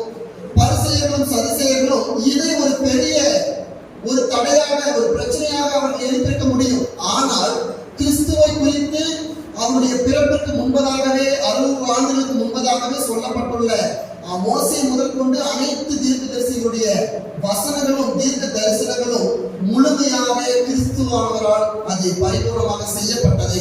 அதுதான் இங்கே முடிந்தது என்று சொல்லி அவர் சொல்கின்றார். மூன்றாவது விதமாக சரீர பிரகாரமான ஊழியத்தை அவர் வெற்றிகரமாக அவர் முடித்தார். சரீர ரீதியாக அவர் செய்த எல்லா விதமான ஊழியத்தையும் அவர் திறன்பட செய்து நேர்த்தியாக எல்லாவற்றையும் முடித்து விட்டார். நான்காவதாக பாவ நிவர்த்திக்கான பலியானது செலுத்தப்பட்டது. இதற்கு முன்பதாக பாவ நிவர்த்தி பலி என்பது அவர்களுடைய பொருளாதார நிலைப்பாட்டிற்கு ஏற்ப அது செலுத்தப்பட்டுக் கொண்டிருந்தது. பாவத்திற்கு ஏற்ப காளைகளையும் புறாக்களையும் ஆடுகளையும் அவர்கள் செலுத்திக் கொண்டு எருதுகளையும் செலுத்திக் கொண்டிருந்தார்கள்.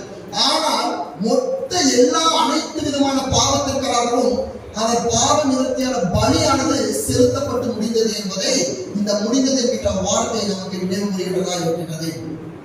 அடுத்தது ஐந்தாவதாக கிறிஸ்துவினுடைய சமுதாய பணியானது முழுமையாக நிறைவேறினது, முழுமையாக அது முற்று பெற்றது. கிறிஸ்துவினுடைய சமுதாய பணி அது பரிபூர்ணமாக நடந்து முடிக்கப்பட்டது. ஆறாவதாக கிறிஸ்துவினுடைய அற்புதங்கள் அதிசயங்கள் எல்லாம் அது நேர்த்தியாக முடிக்கப்பட்டது. அவர் செய்த எல்லா விதமான அற்புதங்களும் முடிவுக்கு வந்தது. ஏழாவதாக சமய பாடுகளும் சரீர ரீதியான பாடுகளும் சிலுவை பாடுகளும் அது முழுமை பெற்றது, அது முடிக்கப்பட்டது. அவர் சரீரத்தில் ஏற்பட்ட எல்லா பாடுகளும் நாம் ஏற்கனவே பார்த்தோம். 18 மணி நேரம் அவர் துன்புறுத்தப்பட்டார்.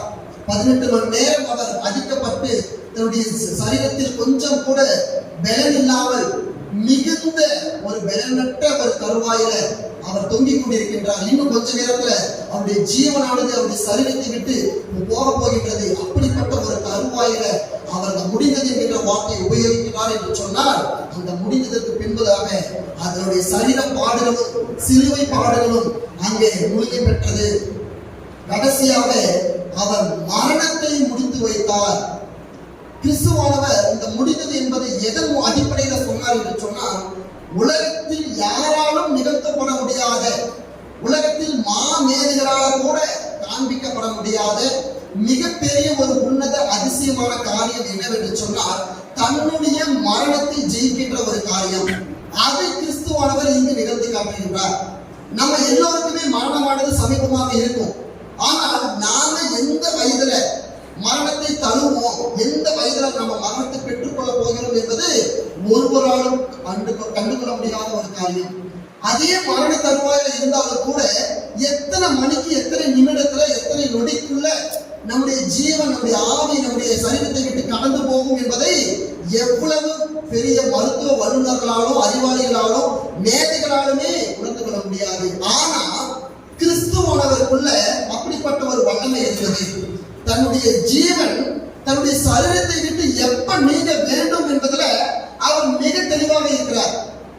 என்னுடைய ஜீவன் எப்ப போகணுங்கிறத மிகுந்த கட்டாயத்தின் பேர்ல அவர் வைத்துக் கொண்டிருந்தார். இந்த நேரத்துலதான் என்னுடைய ஜீவனை நான் விடணுங்கிறதுல அவர் மிகுந்த தெளிவாக இருந்தார். அதனாலதான் இந்த 7 வார்த்தை நடுவுல அவருடைய ஜீவனை விட்டுருக்கலாம். 7 வார்த்தை பேசுகிற அவசியமே இருக்காது.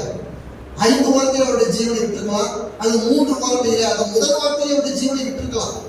ஏன் அவர் 7 வார்த்தை வரைக்கும் தன்னுடைய ஜீவனை பிடித்து வைத்துக் கொண்டிருந்தார் என்று சொன்னால், பரிபூர்ணமாக தேவ வசனங்கள் அனைத்தும் நிறைவேற வேண்டும் என்பதற்காக அவர் அதை செய்தார்.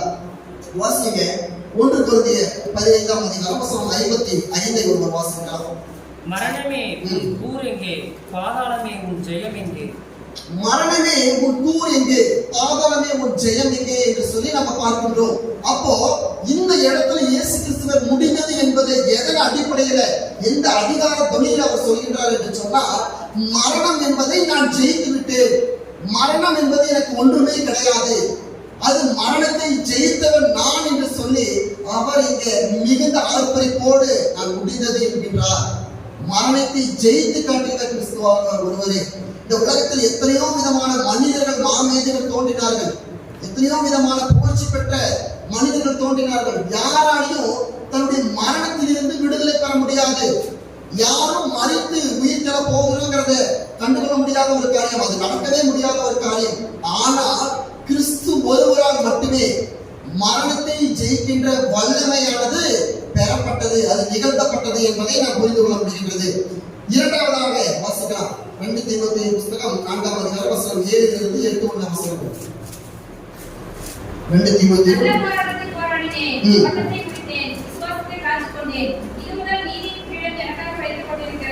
நீதி உள்ள நியாயாதிபதியாகிய கர்த்தர் நாளிலே அது எனக்கு தந்தருவார். எனக்கு மாத்திரமல்ல, அவர் பிரசன்னமாகுதலில் இருக்கும் யாவருக்கும் அதை தந்தருவார். நல்ல போராட்டத்தை போராடினேன், என்னுடைய ஓட்டத்தை முடித்தேன். அப்போஸ்தலனாகிய பவுல் சொல்கின்ற இந்த கூற்றை நமக்கு அனைவருக்கும் தெரிந்த ஒரு காரியம். அப்போ இங்க ஆண்டவராக இயேசு கிறிஸ்து ஒரு நல்ல போராட்டத்தை போராடி அதை வெற்றிகரமாக முடித்திருக்கிறார்.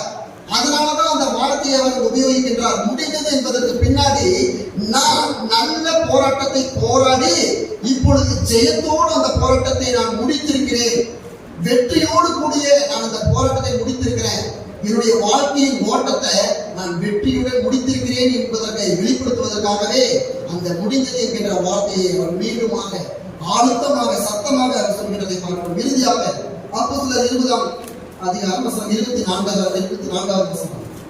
அவர்களை சேர்த்துக் கொண்டு அவர்களை கூட முறியடித்து சென்று கொண்டு அவர்களை பரிசாரம் பண்ணி கொள்வதற்கு செல்லும் மனிதன் அறைகிறேன். ஒன்றை குறித்து கவலைப்படேன்.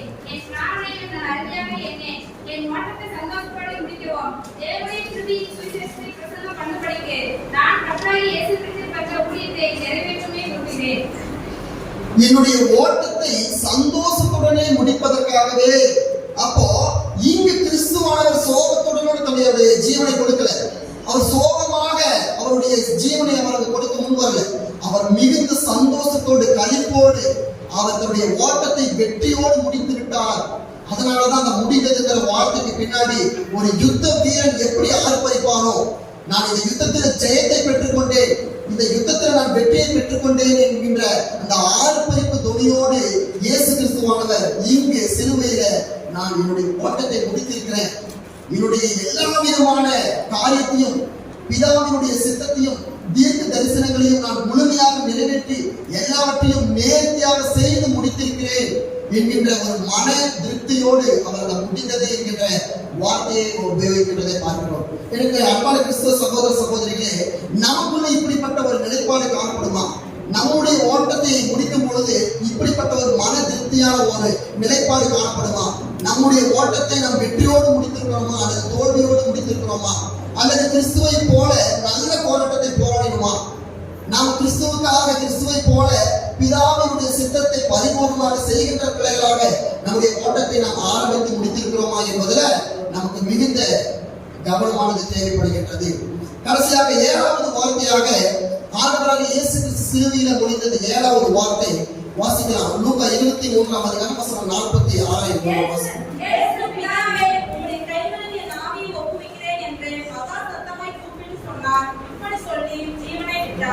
இயேசு கிறிஸ்து சிலுவையில தொங்கிக் கொண்டிருக்கிறார். இன்னும் சில நொடிகள் தான் அவருடைய ஜீவன், அவருடைய ஆவியானது அவருடைய சரீரத்தை விட்டு நீங்க போகின்றது. அந்த தருவாயில ஒரு மனுஷன் 18 மணி நேரம் அடிக்கப்பட்டு உடம்புல இருக்கிற எல்லா ரத்தமும் வெளியே வந்துருச்சு. அப்படியே கூட உயர்ந்த சத்தத்தோடு மகா சத்தத்தோடு பிதாவே உங்களுடைய கரங்களில் என்னுடைய ஆவியை ஒப்படைக்கிறேன் என்று சொல்லுகின்றது ஒரு பெரிய ஆச்சரியமான ஒரு காரியம். ஏன்னா எந்த மனுஷனாலும் அப்படிப்பட்ட ஒரு சூழ்நிலையில மிகுந்த சத்தத்தோடு பேச முடியாது. பிசிக்கலா நம்முடைய சரீர ரீதியாக நம்ம பார்த்தாலுமே அது நடக்காத ஒரு காரியம். மரண தருவாயில ஒரு மனிதன் உயர்ந்த சத்தத்தோடு பேச முடியுமா என்று சொல்லி பார்ப்போம் என்று சொன்னால் அது கூடாத காரியம். ஆனால் கிறிஸ்துவானவர் அங்கேயும் கூட தன்னுடைய இறுதி தருவாயில, தன்னுடைய மரணத்தை வெளியிடுகின்ற தருவாயில, இன்னும் 2-3 நொடிகள் தருவாய்க்குள்ள பிதாவே உங்களுடைய கரங்களினுடைய ஆவியை ஒப்படைக்கிறேன் என்கின்ற அந்த வார்த்தையை மிகுந்த சத்தத்தோடு அவர் கூப்பிட்டு அவர் தன்னுடைய ஜீவனை விட்டார் என்று சொல்லி பார்க்கின்றோம். இந்த 7வது வார்த்தை இருக்கின்ற எல்லா வார்த்தைகளிலும் மிக முக்கியமான வார்த்தை. ஏன்னா 7 என்பது முழுமையை பெறுகின்ற ஒரு வார்த்தை. நாம் பார்க்கிறோம் 7 என்பது ஒரு முழுமையை உள்ளடக்கியது. அவர் முடிந்தது என்று சொல்லி இதற்கு முன்பதாக சொல்லியிருந்தாலும் கூட அந்த முடிந்தது என்பதை முடிவுக்கு கொண்டு வருவதற்காக தான் இந்த 7வது வார்த்தை. என்ன இதுல விசேஷம் என்று சொன்னா, இதுல எதை நாம கவனிக்கணும்? முதல்ல அவர் முதல் வார்த்தையை எப்படி தொடங்குறாரு? சிலுவையில பிதாவே இவர்களுக்கு மன்னியும். கடைசியாக எப்படி முடிக்கிறாரு? பிதாவே உம்முடைய கரங்களில் என்னுடைய ஆவியை ஒப்படைக்கிறேன். ஆரம்பத்திலும் பிதாவே என்று தொடங்கின கிறிஸ்து முடிவிலும் தன்னுடைய அனுப்பின பிதாவுக்கு நோக்கி அவர் ஜெபிக்கின்ற ஒரு ஜெபமாக, அறிக்கையிடுகின்ற ஒரு வார்த்தையுமாக இதை நாம் பார்க்க வேண்டும். பிதாவுக்கு அவர் எவ்வளவு முக்கியத்துவம் கொடுக்கின்றார் என்பதை பார்க்கிறோம். நாம் ஏற்கனவே பார்த்தோம், கிறிஸ்துவானவர் பிதாவுக்கு இணங்கினவர். அவர் இருவருமே ஒருவராய் இருந்தாலும் பிதாவினுடைய சித்தத்தின்படிதான் அவர் செய்தார். அதை தான் நாம எங்க வாசிக்கிறோம்? யோவான் 5ஆம் அதிகாரம் வசனம் 30 வாசிக்கிறோம். வாசிக்கிறோம். நான் என் சுயமாய் ஒன்றும் செய்கிறதில்லை. நான் கேட்கிறபடியே நியாயம் தீர்க்கிறேன். எனக்கு சித்தமானதை நான் தேடாமல் என்னை அனுப்பின பிதாவுக்கு சித்தமானதையே நான் தேடுகிறபடியால் என் தீர்ப்பு நீதியாயிருக்கிறது. நான் சுயமானதை ஒன்றும் செய்யாமல் என்னை அனுப்பினவருடைய பிதாவாகிய தேவனுடைய வசனத்தின்படி சித்தத்தின்படி நான் செய்கின்றேன். அப்போ கிறிஸ்துவானவர் பிதாவுக்கு நிகரான ஈக்குவலான மனுஷனாக இருந்தாலும் கூட, தேவனாக இருந்தாலும் கூட பிதாவுக்கு இணங்கி அவருடைய சித்தத்தின்படி செய்கின்றவராக இருந்தார். பிதா சொல்கின்றதை நிறைவேற்றுகின்றவராக இருந்தார். அதுதான் நம்ம வெளிப்படுத்தின விசேஷம் 1ஆம் அதிகாரம் வசனம் 8 நம்ம வாசிக்கின்றோம். வாசிங்க.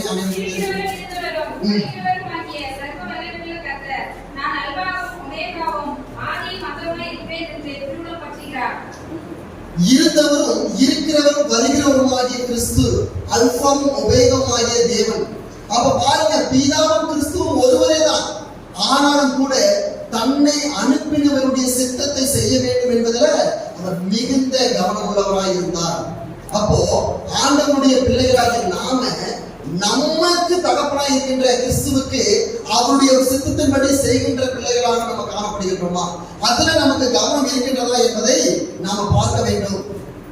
இப்போ இந்த 7ஆம் வார்த்தை ஏன் கிறிஸ்துவோட பேச வேண்டும் என்று சொன்னா, கிறிஸ்துவோட வாழ்க்கையில நீங்க முழுமையா எடுத்து பார்த்தீங்கன்னா 33 ஆண்டுகள் முழுக்க அவர் தொடர்ச்சியாக செய்த காரியம் என்னன்னு சொன்னா, முதல்ல ஜெபம். எல்லா காரியத்திலுமே அவர் ஜெப நிலைமையில தான் காணப்பட்டார். ஒரு அற்புதத்தை நிகழ்த்துவதற்கு முன்பதாக, ஒரு காரியத்தை அவர் கையாளுவதற்கு முன்பதாக முதல்ல அவர் ஜெபிக்கின்றவராய் இருந்தார். முழுமையாக தன்னுடைய வாழ்க்கையை ஜெப நிலைமையிலே அவர் செலவிடுகின்றவராய் காணப்பட்டார். அதை தான் நம்ம பார்க்கணும். நம்ம நேரங்களாக நம்ம வசனங்களை மட்டும் நான் சொல்லிக்கிறேன். மார்க் 1ஆம் அதிகாரம் 35ஆம் வசனத்தில் நம்ம பார்க்கும் பொழுது அவர் அதிகாலையில் எழுந்து ஜெபிக்கின்றவராய் காணப்பட்டார் என்று சொல்லி நாம் பார்க்கின்றோம். அதே லூக்கா 6ஆம் அதிகாரம் வசனம் 12 பார்த்தீங்கன்னா அவர் இரவு முழுவதும் ஜெபிக்கின்றவராய் இருந்தார். அது யோவான் 11ஆம் அதிகாரம் வசனம் 41, 42 உள்ள வசனங்களை பார்க்கும் பொழுது அவர் அற்புதங்களை நிகழ்த்துவதற்கு முன்பதாக, அவர் அற்புதங்களை செய்வதற்கு முன்பதாக அவர் ஜெபிக்கின்ற ஒருவராய் காணப்பட்டார். அதே யோவான் 17ஆம் அதிகாரம் முழுக்க நீங்க வாசிக்கும் பொழுது அந்த கெத்செமனே தோட்டத்துல அவர் மிகுந்த உருக்கத்தோடு அவருடைய அனுப்பின பிதாவை நோக்கி அவர் ஜெபிக்கின்ற, பிதாவின் சித்தத்தை வேண்டி ஜெபிக்கின்றவராய் காணப்பட்டார். அப்ப கிறிஸ்துவனுடைய வாழ்க்கை முழுமையாக ஜெபத்துல அவர் செலவிடுகின்றவராய் இருந்தார். அப்ப இது எதை நமக்கு வெளிப்படுத்துகிறது என்று சொன்னா, கிறிஸ்துவானவர் இந்த 7ஆவது வார்த்தை எங்க எதற்காக உபயோகிக்கின்றார் என்று சொன்னால், அவரே ஒரு சாட்சியாக இங்கே காண்பிக்கின்றார். நான் எப்படி இருக்கின்றனோ அதற்கு பின்பதாக, இதற்கு பின்பதாக வருகின்ற தலைமுறையாகிய கிறிஸ்துவர்கள் நான் இருந்தது போல நீங்களும் காணப்பட வேண்டும் என்பதை அவர் இங்கே அறிவிப்பாக முன்னாடியே அவர் சொல்கின்றதை பார்க்கின்றோம். இரண்டாவதாக அவர் எப்படி இருந்தார் என்று சொன்னால், அவர் சிலுவையிலும் கூட ஜெப நிலைமையில காத்துக் கொண்டிருந்தார். அவர் சிலுவையிலும் கூட தன்னுடைய ஜெப நிலைமையில பிதாவை நோக்கி அவர் ஜெபிக்கின்ற ஒரு மனிதராய் காணப்பட்டார். தேவனே என்னை பாரும், நான் நீ செய்த எல்லாவற்றையும் நான் பரிபூர்ணமாக செய்து முடித்து விட்டேன். இப்பொழுது என்னுடைய ஆவியை நான் உங்களுடைய கரங்கள்ல நான் கொடுக்க போகின்றேன் என்று சொல்லி அவர் அங்க தன்னுடைய ஆவியை பிதாவினுடைய கரங்களிலே அவர் ஒப்படைக்க போகின்றார். அப்ப இந்த இடத்துல அது எதை வெளிப்படுத்துகின்றது என்று சொன்னால், அவருடைய அந்த அர்ப்பணிப்பு, அந்த சமர்ப்பணத்தை நாம் பார்க்க வேண்டும். அவர் எப்படி ஒப்பு கொடுக்கின்றார், தன்னுடைய ஆவியை பிதாவினிடத்துல ஒப்பு கொடுக்கின்றதை போல கிறிஸ்துவனுடைய பிள்ளைகளாகிய நாமும் நம்முடைய வாழ்க்கை காரியங்களை கிறிஸ்துவுக்கு அர்ப்பணித்து ஒப்பு கொடுக்கின்ற பிள்ளைகளாக நாம் காணப்பட வேண்டும். ஒவ்வொரு யூத பாரம்பரியத்துல ஒவ்வொரு யூத குழந்தைகளும் தூங்க போறதுக்கு முன்னாடி செய்கின்ற ஒரு ஜெபம் என்னன்னு சொன்னா, பிதாவே உங்களுடைய கரங்களை என்னுடைய ஆவியை ஒப்பு கொடுக்கின்றேன். இது கிறிஸ்துவனுடைய மரணத்திற்கு பின்பு நடந்த காரியம் அல்ல, அது பழைய ஏற்பாட்டு காலம் வரைக்குமே நடந்த ஒரு காரியம் தான். நீங்க சங்கீதம் 31ஆம் அதிகாரம் 5ஆம் வசனத்தை வாசிங்க.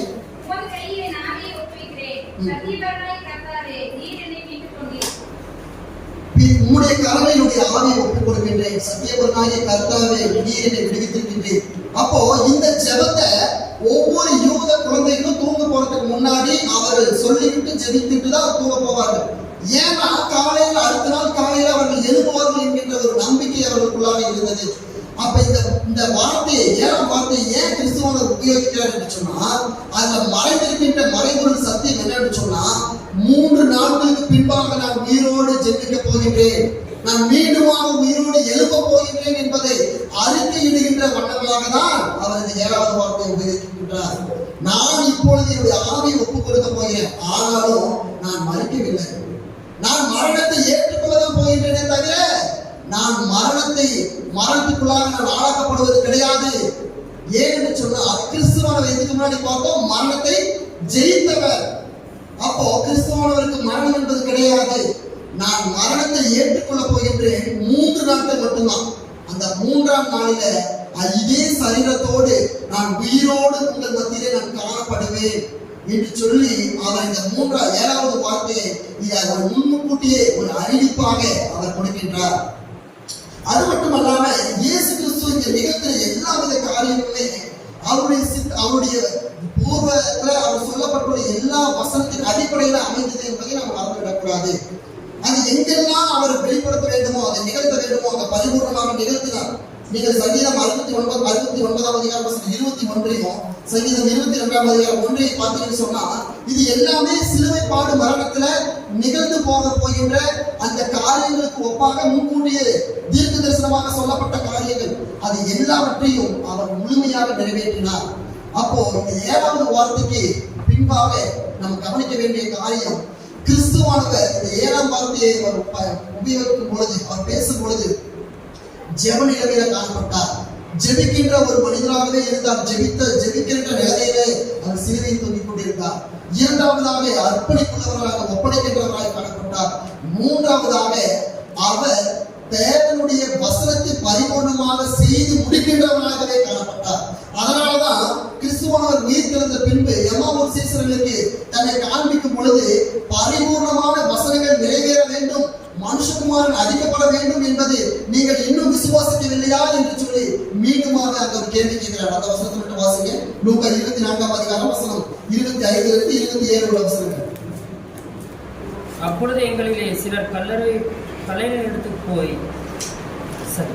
அப்பொழுது அவர் அவர்களை நோக்கி, தீர்க்கதரிசிகள் சொன்ன யாவையும் விசுவாசிக்கிறதுக்கு புத்தியில்லாத 24ஆம் அதிகாரம் வசனம் 25 அப்பொழுது அவர் அவர்களை நோக்கி, தீர்க்கதரிசிகள் சொன்ன யாவையும் விசுவாசிக்கிறதுக்கு புத்தி இல்லாத மந்த இருதயம் உள்ளவர்களே, கிறிஸ்து இவ்விதமாக பாடுபடவும் தமது மகிமையில் பிரவேசிக்கவும் வேண்டியதில்லையா என்று சொல்லி மோசே முதலிய சகல தீர்க்கதரிசிகளும் எழுதின வேத வாக்கியங்கள் எல்லாவற்றிலும் தம்மை குறித்து சொல்லியவைகளை அவர்களுக்கு விவரித்து காண்பித்தார். அப்ப பாருங்க, மோசே முதல் சொல்லப்பட்டுள்ள எல்லா தீர்க்கதரிசிகளுடைய வசனங்களும் நிறைவேற வேண்டாமா? நிறைவேற வேண்டும். அதைதான் இங்க நிகழ்த்தி காட்டுகின்றார். கிறிஸ்துவானவர் எந்த ஒரு தீர்க்க தரிசன வசனத்தையும் பெண்டிங் வச்சுட்டு போகல. அவர் பரிபூர்ணமாக எல்லாவற்றையும் நிறைவேற்றி விட்டு சென்றார். ஒருவேளை ஏதாவது ஒரு தீர்க்க தரிசனத்தை அவர் பெண்டிங்ல வச்சிருந்தாருன்னு சொன்னா, ஒருத்தர் கிறிஸ்துவை ஏற்றுக்கொள்ளாமல் இருப்பதற்கு அது மிகப்பெரிய ஒரு தடையாக அங்க இருந்து யூதர்களால, பரிசேயர்களால, வேதபாரர்களால அது கையாளப்பட்டிருக்கும். ஆனால் எங்கேயுமே கிறிஸ்துவனுடைய சுவிசேஷம் வளர வேண்டும், கிறிஸ்துவை ஜனங்கள் அறிய வேண்டும் என்பதற்காக அவர் எல்லாவற்றையும் பரிபூர்ணமாக செய்து முடிக்கின்றவராய் அவர் இருந்தார். அதனை தான் சிலுவையில முடிந்தது என்று சொல்லி இறுதியாக பிதாவே உன்னுடைய கரங்களில் என்னுடைய ஆவியை ஒப்படைக்கின்றேன் என்று சொல்லி அவர் சொல்லியிருந்தார். வாசிங்க ரோமர் 12ஆம் அதிகாரம் வசனம் 1 வாசிங்க. அப்படியே சகோதரரே, நீங்கள் உங்கள் சரீரத்தை பரிசுத்தமும் தேவனுக்குரியமான ஜீவபலியாக ஒப்புக்கொடுக்க வேண்டும் என்று தேவனுடைய இடத்திலே முன்னிட்டு உங்களை வேண்டிக் கொள்கிறேன். இதுவே நீங்கள் செய்யத்தக்க புத்தியுள்ள ஆராதனை. பாருங்க, நாம கிறிஸ்து எப்படி தன்னுடைய ஆவியை பிதாவினிடத்தில் ஒப்படைத்து ஜெபிக்கின்றவராக அர்ப்பணிப்புள்ளவராக காணப்பட்டாரோ, அதே போல கிறிஸ்துவ பிள்ளைகளாகிய நீங்களும் நானும் எப்படி ஒரு நல்ல போராட்டமான ஓட்டத்தை ஓட வேண்டும், எப்படி ஒரு நல்ல போராட்டமான ஓட்டத்தை வெற்றிகரமாக முடிக்க வேண்டும், அந்த முடிக்கின்ற தருவாயில நாம பிதாவினிடத்துல நாம் எப்படிப்பட்ட அறிக்கையை நாம் இட வேண்டும். ஒருவேளை பிதாவினுடைய சித்தத்தின்படி நம்முடைய ஓட்டத்தை முடித்திருக்கின்றோமா? கிறிஸ்துவானவர் அப்படியாக முடித்து சென்றார். அவர் முன்மாதிரியான காரியத்தையே அவர் வைத்திருந்தார். நமக்கு பெஸ்ட் எக்ஸாம்பிள் பைபிள் அநேக நபர்கள் இருந்தாலும் முதன்மையான நபர் என்று சொன்னால் அது ஆண்டவராக இயேசு கிறிஸ்து ஒருவர் தான். ஒரு கிறிஸ்தவன் எப்படி வாழ வேண்டும், அவர் எப்படிப்பட்ட நிலைப்பாட்டில் இருக்க வேண்டும், அவருடைய வாழ்க்கை முறை எப்படிப்பட்டதாக இருக்க வேண்டும் என்பதை அவர் தன்னையே ஒரு பிரதானமான ஒரு அடையாளமாக சாட்சியாக காண்பித்து சென்றிருக்கின்றார். ஜெபிக்கின்றவராக, அர்ப்பணிக்கின்றவராக, ஒப்படைக்கின்றவராக அவர் காணப்பட்டார். அதே போல இன்றைய தினத்துல ஆண்டவராகிய இயேசு கிறிஸ்து 2024 ஆண்டுகளுக்கு முன்பதாக நம்முடைய அக்கிரமங்களுக்காக அவர் சிலுவையிலே பாடுகளை ஏற்றுக்கொண்டு அவர் அடிக்கப்பட்டு நொறுக்கப்பட்டு அவர் முள்திருடுகளையும் சாட்டையிலும் அவர் ஆணிப்பாய்ந்த கரத்திலும் அடிக்கப்பட்டு இருந்தது எல்லாமே நாம கிறிஸ்துவனுடைய பிள்ளைகளாய் வளர வேண்டும் என்பதற்காக மட்டுமே, நாம் கிறிஸ்துவனுடைய அச்சு அடையாளங்களை தரித்துக் கொண்டிருக்கின்ற பிள்ளைகளாய் மாற வேண்டும் என்பதற்காகவே நாம தேவனுக்கு நம்முடைய ஜீவனை கிருபாந்திர பலியாக நாம தேவனுக்கு முன்பாக ஒப்படைக்க வேண்டும் என்பதற்காக மட்டுமே பிரியமானவர்களே. எனவே இந்த நாளில் இது ஒரு மிகுந்த மனமகிழ்ச்சியான நாள். இது துக்கித்து சோகமாக இருக்கின்ற தருணம் கிடையாது. நாம் கிறிஸ்துவனுடைய மரணம் இல்லை என்று சொன்னால் நம்முடைய பாவ மன்னிப்பு ரட்சிப்பு என்பது நமக்கு கிடைத்திருக்காது. எனவே ஆண்டவராகிய இயேசு கிறிஸ்து இந்த நேரத்தில் உங்களுக்காகவும் எனக்காகவும் அடிக்கப்பட்டிருக்கின்றார். அவருடைய காயங்களினால் நாம் குணமாய் இருக்கின்றோம். அவருடைய தழும்புகளினாலே நாம் குணமாய் இருக்கின்றோம். அவருடைய ரத்தத்தினாலே நாம் கழுவப்பட்டிருக்கின்றோம் என்கின்ற உணர்வு நம்மளுக்குள்ளாக இந்த ஒரு நாள் மட்டும் அல்லாமல், இந்த புனித வெள்ளி அன்று மட்டும் நாம் இதை அனுசரிக்கின்ற பிள்ளைகளாக இராமல் ஒவ்வொரு நாளும், ஒவ்வொரு நேரமும், ஒவ்வொரு மணி நேரம், ஒவ்வொரு நிமிடங்களிலும் நாம் நினைவு கூறுவோம் என்று சொன்னால் அதுவே புத்தியுள்ள ஆராதனையாக இருக்கும் பிரியமானவர்களே. இதை கேட்டு இந்த எல்லா வார்த்தைகளையும் தேவன் தொடர்ந்து ஆசீர்வதிப்பாராக. ஆமென்.